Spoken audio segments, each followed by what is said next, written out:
One last question. Suppose, Lord Russell, this film were to be looked at by our descendants, like a Dead Sea Scroll in 1,000 years' time.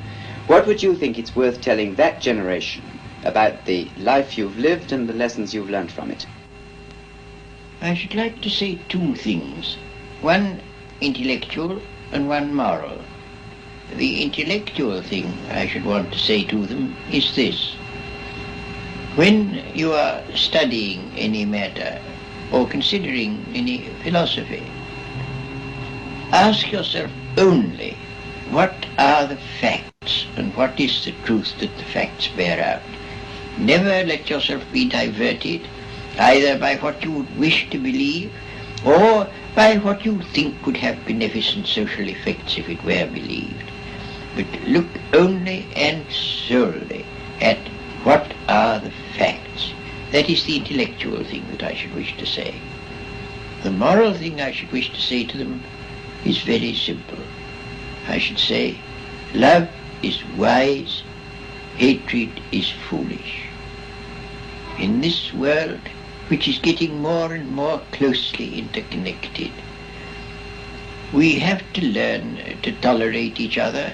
We have to learn to put up with the fact that some people say things that we don't like.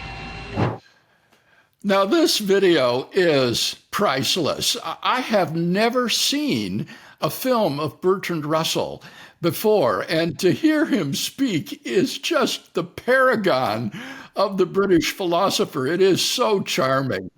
Now, in this clip, he shares an intellectual lesson with us and a moral lesson.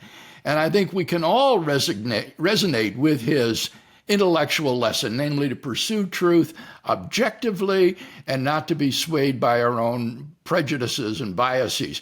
And of course, that lesson is true for both believers and unbelievers alike. I think sometimes unbelievers don't understand that it's not merely believers who are swayed by emotions and personal biases, but this attends every person. The second lesson that Russell shared, he said, was moral, but it really struck me forcefully that he did not share a moral lesson. He did not say love is good and hatred is evil. Instead, what he said was that love is wise and hatred is foolish. Why? Well, because cultivating love, you will get along with your fellow man. It will be conducive to the flourishing of human society and so forth. Whereas hatred is foolish, that promotes division and violence and other things that are not in your own self-interest. So what he's really offering here is not a moral lesson, it's prudential. He is giving you prudential advice about how you ought to act if you're going to get along well in the world. And it's striking, I think, because in the absence of God, Russell was not a theist.